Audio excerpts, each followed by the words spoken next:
All right, here we go, everybody. Welcome to the studio for this Friday's episode. Some of you are going to say it's fake. Some of you are going to say it's a green screen, and that's okay.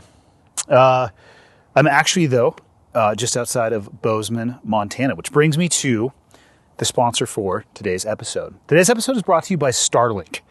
And if you've been living under a rock, Starlink is a satellite-based internet service. Satellites that are launched by SpaceX. The goal is for global coverage. And I have been a paying customer of Starlink for, I think, going on 2 years. And I just got back from a trip to Ireland where I picked up a lovely case of bronchitis, which I'm still dealing with right now. Cough that's been kicking my ass. And I kicked myself for not bringing my mobile Starlink kit when we were over there. There was Wi-Fi where we were staying, but it was unreliable at best. And for me, the most important thing when it comes to connectivity is reliability, and that's how I feel about these Starlink kits. I have a stationary kit for my house, and you have a stationary option for residential, for business, and you have a mobile option, whether you're a glamper, whether you're an RV person, whether you're an overlander, whatever it may be, they have a mobile solution for you, which is actually, if you watched Monday's episode from this week, the whole thing was uploaded from my mobile kit, as this episode is going to be as well.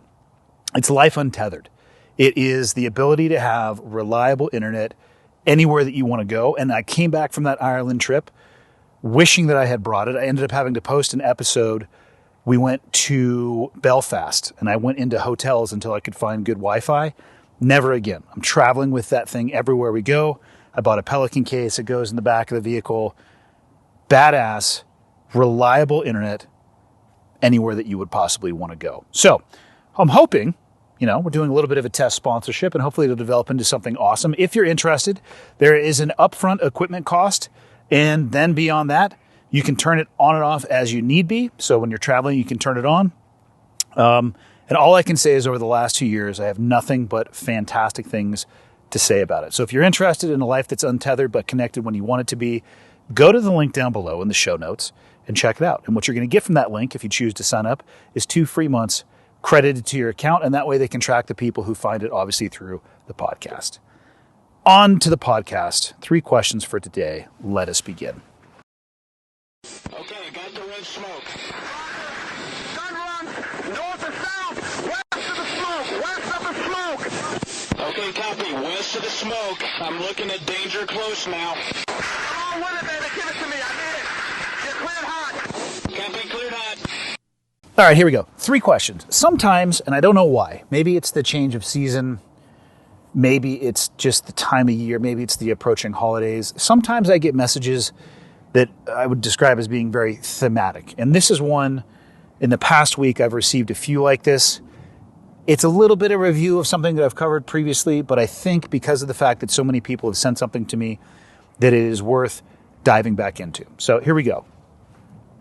I'm a 23-year-old husband and a father to an amazing little boy.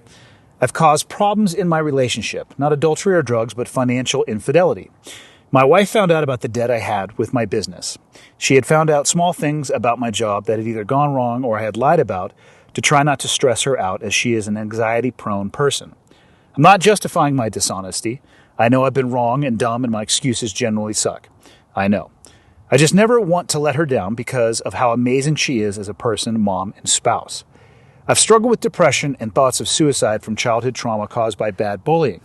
Currently, she isn't really speaking to me, and I'm working extremely long days to try to make money to throw towards this debt. I don't see her or my boy all day, and I often think about how happy they'd be with someone better than myself and how removing myself from this life is the only way she'd really leave me. I love them very much, more than anything. I want to value myself more. I want to be better, but can't shake this feeling of wanting to be gone. Any advice would be appreciated. And of course, as I start this, it starts drizzling a little bit. And now it's going to start dumping, so we're going to put this on pause. So I've talked about this before, and I've talked about it through the lens of the way that I speak to myself. But the things that we say to ourselves, whether it's externally or internally in our own head, are so incredibly powerful. And you have to be careful in the way that you talk to yourself and about yourself. I was just having a text conversation recently with a friend about how I would not describe myself as somebody who is filled with self-confidence. And a lot of that, and I don't think this is unique to me at all, is probably due to the battle that I have with my internal monologue or my internal dialogue of whether or not I'm good enough, whether or not I'm strong enough, fast enough, smart enough. Just fill in the blank of a way that I could potentially judge myself, view it through the lens of it being negatively, and that's where I am my own worst enemy. And I say all of that to lead into my answer to this question, because it sounds to me like you right now are being your own worst enemy. And I think the most important thing that you have to recognize and realize immediately and hopefully get a handle on is the fact that the only person who is saying that your spouse and your son's life would be better without you is you. Nobody else is telling you that. And you need to remember that, because you are stuck in this negative feedback loop or cycle, which it's not uncommon, but that doesn't mean that it's healthy. And you're going to have to find a way to interrupt that. I've lost far too many friends to suicide. And the ones that have left any level of indication behind, oftentimes, not always, but oftentimes, have left indications of feeling exactly the same way that you have expressed how you feel. Their life would be better off without me. They need to be, I'm not good enough. They need to find somebody who is better than me. And that's not your choice. And that's not your call. If your wife were to say these things to you, and she were to say, my life would be better off without you, then I would say, hey, you know what? Maybe you should go off and process through a divorce. And that way you guys could be the best versions of yourself so you could co-parent effectively. But she's not saying that. The only person saying that is you, and you need to figure out a way to stop talking to yourself in that manner, because it can be destructive and it can lead to actions that have consequences that will ripple through the remainder of your spouse and your child's life if you were to action those things. Maybe people are, tired of hearing me talk about this. I don't really give a shit. I'm not going to ever stop talking about the pursuit of mental health. Find somebody that you can talk to. Maybe you don't feel comfortable going to a therapist. Talk to a family member. Find a friend. Have a conversation with somebody about the way you are actually talking about yourself, and work towards interrupting that cycle.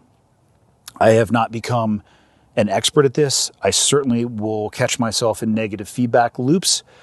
In working with professionals over the years, for me, it's an issue of one, recognizing that I am going down this pathway, catching it as early as possible, and then reorienting myself. That has taken practice over time, and I'm not perfect at it, but it will prevent you from digging this ditch in your own head that nobody knows about until it's too late. Now, let's talk about what's going on in the rest of your life. All right. First and foremost, my relationship advice to you is don't lie to your significant other. If you want somebody to truly love you for who you are, then you need to share with them the good, the bad, and the ugly. And if they're the right person for you, they're going to accept you for those things. So I don't know of a single business that has been perfect, that hasn't had times where they've stumbled, that hasn't had ideas that didn't come to fruition, that didn't have a financial plan that played itself out perfectly. Nothing that you're talking about is really unique to your situation, but keeping it from somebody that you want to spend the rest of your life with is not something that I would advocate or recommend that anybody do, because then you're, to a degree, living two different portions of your life. And if your significant other, spouse, girlfriend, boyfriend, whatever it may be, if they find out that you have been lying to them or being dishonest, and let's be clear, not sharing information is just lying by omission. And again, this is how we talk to ourselves, right? Excuse me. This is how we talk to ourselves. Well, I don't want them to see this side of me. And, I'm going to be able to fix it, so I just won't bring it up right now. We self-justify, we self-rationalize, and then we find ourselves in a situation like this where now you and your wife are in a little bit of a rough patch because she found out about something that she didn't know about. You probably could have been honest and upfront with her to begin with. I don't think she expects you to be perfect. Hopefully nobody out there expects another human being to be perfect unless, of course, they can live up to that themselves. And you probably could have used her as a resource or somebody that she could or somebody that you could have bounced ideas off of. I understand she is an anxiety-prone person. I'd be curious as to whether or not she would describe herself that way, because that's, again, another way that you can self-justify and rationalize not sharing with her. Oh, I don't want to stress her out. Again, language that you're using on yourself. It's okay to talk about things that aren't necessarily going well or what you would consider to be right. It doesn't have to drive anxiety. I think what can really drive anxiety is finding out about something you had no idea about and then having to deal with that all at once, as opposed to taking a small bite of that slice of cake. So currently, you said she's not speaking to you, and that sucks. Relationships are a little bit like sine waves, right? They have ups and downs, and I think you can't control that. You can control the amplitude and frequency of those things. But if you give it some time and you are open to working, I would say, first through your own situation and the things that you are dealing with, and then working with your wife going forward and laying a foundation of honesty and transparency, it's going to work itself out. And I'll close with, there are no problems that do not have solutions unless you give up. Unless you make a decision because you talk yourself into a place where you feel like you have no other escape and you give up. I'm not saying the solutions are going to be easy. I'm not saying that they're going to be short. I'm not saying that they're not going to be complex or that they won't be difficult or arduous. But I actually think the things that are worth the most are at the end of a journey that is like that. But they are all solvable as long as you can commit to keep putting one foot in front of the other and not giving up, primarily on yourself, so that your wife and child don't have to deal with those consequences as well. So hopefully that helps. Question number 2. I've been listening for a couple of years, and I wrote in a few times, but never got an answer on your Full Auto Friday. Maybe my questions have always sucked, but hopefully this one makes the cut. I apologize for not answering your questions earlier. I do the best that I can. I have 3 brothers, and we recently found out from my dad's wife, my stepmom, that our dad may be sick. He doesn't know that she's been telling us about his health issues because he is the type of guy that never goes to the doctor and would rather pass peacefully in his sleep and not know it was coming than spend the last few months trying to fight something with no chance of beating it. If he found out she was sharing this stuff with us, he would lose trust in her and probably stop sharing the information with her altogether. He was at my daughter's first birthday recently and did not look very well. Very distended stomach, swollen ankles, skinny face. Doctors may be admitting him to the hospital to have his stomach drained due to fluid buildup, and they're running more tests to find out if something more serious like pancreatic cancer is on the menu. My question to you is, how should my brothers and I approach this situation? How do we address the information we have without throwing his wife under the bus and him losing trust in her? Tough situation. Great question. I know the type of person that you're talking about. The type of individual that, I mean, what's the best way to describe this on your dad's side? Burying your head in the sand? I mean, internally, I bet you your father, if there's something going on, which it sounds like there is, I bet you that there is a level of understanding that something isn't right. Now, an individual's choice to bury their head in the sand is, of course, their choice to make. Not what I would advocate or recommend, but their choice to make. The issue is the impact that it could have on your brothers and your family, and even more importantly, the time that you have left. You can't control what your father's going to do, so let's just take that off of the table. But you have complete control in what you can do. And I can respect not wanting to throw your stepmother under the bus to allow that flow of information. So what I would recommend is, since you have already identified things, a distended stomach, swollen ankles, a skinny face, these are things that anybody with vision of any kind would be able to notice a change over time. What I would recommend for your brothers is to just sit down and have a conversation with your dad and be like, Dad, this is what we see, and we're worried about you. And don't try to force anything, but we don't know how much time we have left. Nobody knows how much time they have left. I know we all like to think, especially younger in life, that we have this unlimited hourglass and there's always going to be more sand in the top than in the bottom.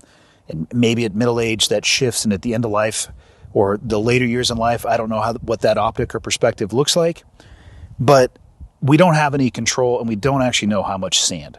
So the question is, how do you want to treat this with the unknown amount of time that you have left with your father? So I'm going to assume he's an important figure in your life, that you love and care for him, and you want to value that time. The approach that I would recommend, because you don't know how serious this is and you don't know how much time you have left, is to take the direct approach. Sit him down and start with this. Dad, I love you to death, but I got to tell you, because I have respect for you and I want to be honest about the things that I'm seeing, and the things that I am seeing are worrying me and they are concerning me. And if there is something going on, I want to be here for you to help you to the best of our ability. And if we have limited time left, I want to maximize that time. And you don't have to necessarily say what I'm about to say in that conversation, but my advice to you would be, as somebody who is concerned about the amount of time you may have left, is just make sure that you say everything that you would ever want to say.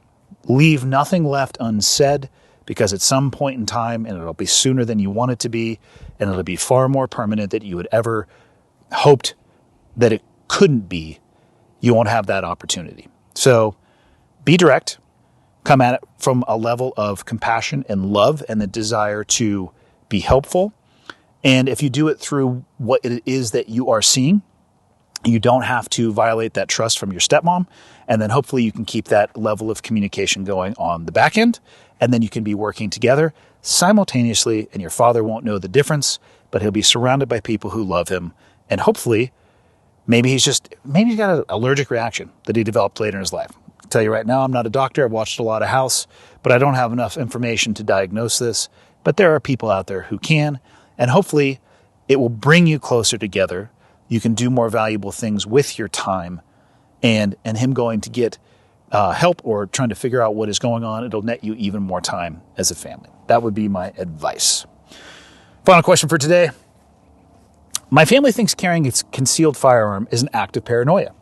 They believe the world to be a relatively safe place and find carrying a firearm to be completely unnecessary, stating, "I've never felt in so much danger in my day-to-day life that I felt the need to have a firearm.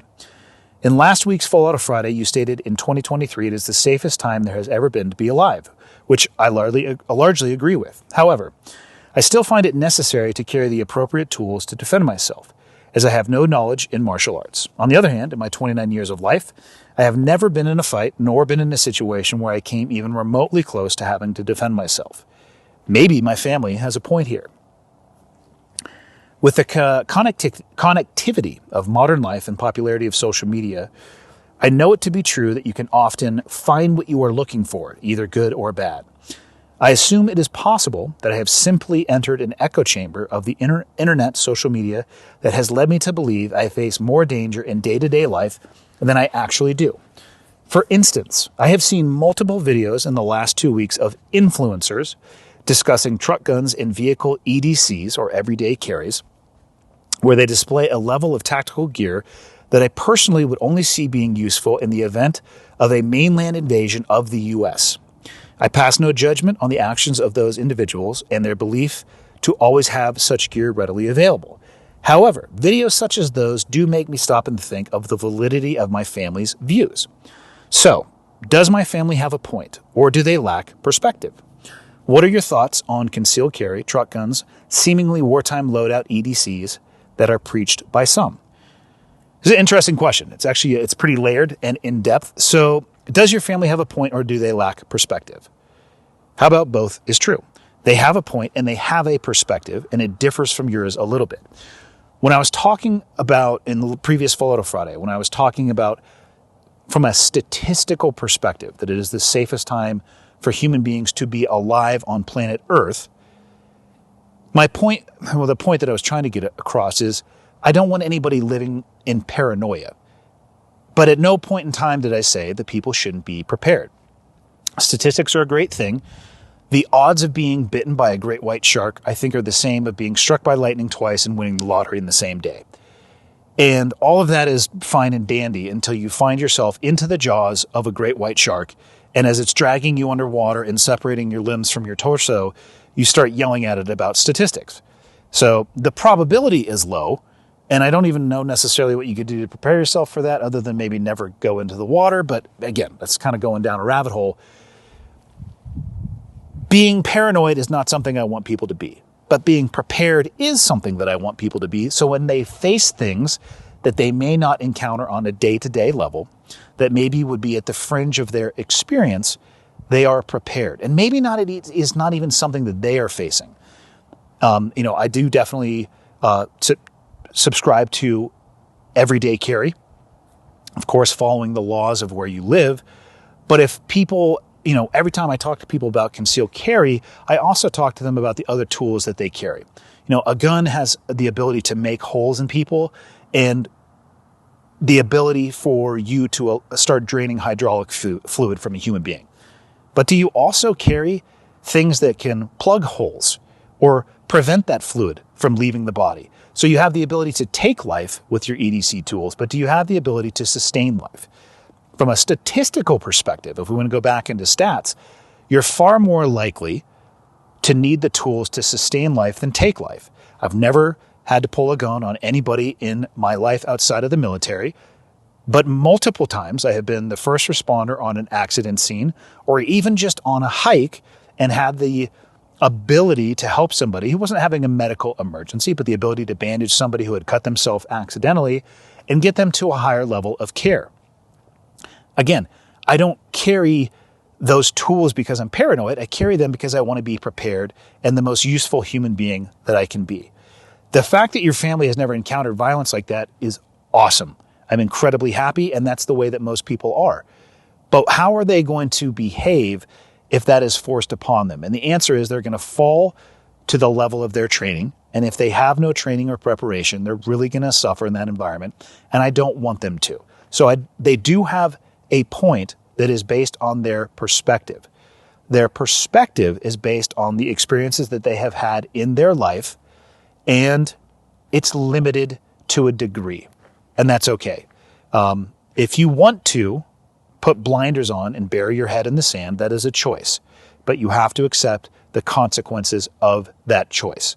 Now, you, on the other hand, the person who wrote this email, you are using the internet a little bit more, the connectivity. You are seeing some of the violence that is out there and possible that you normally would not have been exposed to absent the internet or the connectivity or the ability to see these things that are happening in the world. And that is changing your perspective. So don't try to, my recommendation would be don't try to measure your perspective or your point for point with your family. They're just different, and that's okay. I hate seeing families argue to a point where they can no longer agree and even spend time together on these things. It's okay to have differing opinions. And here's the thing. If you were with your family and you encountered one of these events, they'd be damn happy that you were there with their tools, and I guarantee you their perspective would shift. I'm not saying I hope that happens, but that is the reality of the situation. So you are not necessarily immersing yourself in these things, but you are encountering these things on the internet so that you therefore realize it's possible and you want to prepare yourself for that. Personally, I think that's awesome. That's the way that I have chosen to live my life. I have very unique experiences that I wish upon nobody. I am glad that I have them. They have shaped the lens that I view the world through. But I also have to constantly remind myself that just because I saw something overseas doesn't mean that it's applicable here to the United States. Just because I was around an immense amount of violence in my previous career does not mean that my perspective and lens on violence is valid for everybody. Perfect example would be your family who's never touched that type of violence. I'd be more than happy to talk with them about my experiences, but it may not be directly applicable to them, and that is okay. It is okay to agree to disagree, and to land in a place where you have separation on some things and you can come right back together. So, I am a proponent of EDC. I am a proponent of being able to stop bleeding, just like being able to start it. I am a proponent for carrying firearms for personal protection, and I believe they should be used in a measure of absolute last resort. But if you ever find yourself in a place where you need one and you don't have one, that's going to suck for you and everybody else that's around you. Now to your comments about the truck guns and the seemingly wartime loadout EDCs. Just remember that some people make a living either producing those items, working with those brands, or creating content in general. And there's nothing wrong with any of those things. But your attention is the commodity on social media. And an influencer or a content creator, and I have to put myself in that bucket to a degree. I put out a podcast and it competes with other podcasts that are out there, and people either find value from it or not. There are people who make a choice to be a little bit more edgy or fringy or controversial in the delivery of their information. I think some of them are calculated, and some of them have a hard time moving past the person that they used to be, and they want to apply their previous perspective to the world in front of them. I don't have a judgment of that. I think personally, though, it makes integration into a normal life, in air quotes, whatever that may be, a little bit difficult at times. But there's an audience for that. And oftentimes when people make videos like that, they are rewarded for it, whether it be through sales or attention or clicks or likes or trending. And in times where people are uncertain, maybe violence for whatever reason is flooding their feed, it can drive people down those rabbit holes. My personal thoughts on an EDC kit that would be more along the lines of what I used to carry overseas. For the vast majority of people and for the vast majority of situations, I think it is unnecessary. Am I telling people not to do that? I am not. I think, though, that it could push you a little bit more towards that place of being paranoid. Is overprepared being a bad thing, or is it a bad thing? I don't think so. Do you really need to invest to that level? If you want to, if that's what you're passionate about, go ahead. All I'll say is this. If you're going to go into a very robust loadout in your vehicle, please make sure that you have a way to obscure what you have in your vehicle from outside eyes. The stuff that you're talking about, these EDC kits, they're very expensive. It oftentimes involves firearms. You need to have secure storage in your vehicle. I would recommend tinted windows so people can't see in. And just make sure that you're actually trained and current and competent on all the things in the vehicle. If you're just putting them in the vehicle because you want to feel like Rambo and you're really looking for a reason to use them or hoping for a reason to use them, I'm not going to make a judgment of you as a person, but personally, I think you're headed down the wrong path, but that's the path for you to choose. I think for most people, what you carry on you, your first line defense, that's great. If you would want to have a fallback or a bug out or a go rig, I don't think there's anything wrong with that. Make sure you know how to use the things that you need to use. And again, let's go back to statistics. The odds of a Red Dawn scenario are pretty low. Does that mean that you shouldn't have these things? No, it doesn't. Does it mean that you should be a fanatic and be at a moment's notice ready to live out of your vehicle, prepared for an EMP strike, and have a bunker dug somewhere? I don't know. I'll let that for everybody to make that own decision in their life. But anything can be taken too far. Fitness can be taken too far. Diet can be taken too far. EDC, the constant sharpening and hypervigilance can be taken too far as well. And so, again, to not levy judgment on those people, just understand that some people make their living in that arena, and because of that, they make content like that. Is it all applicable? Not in my opinion, but that's all it counts for, is my opinion and my opinion alone. Hopefully that helps. See everybody on Monday.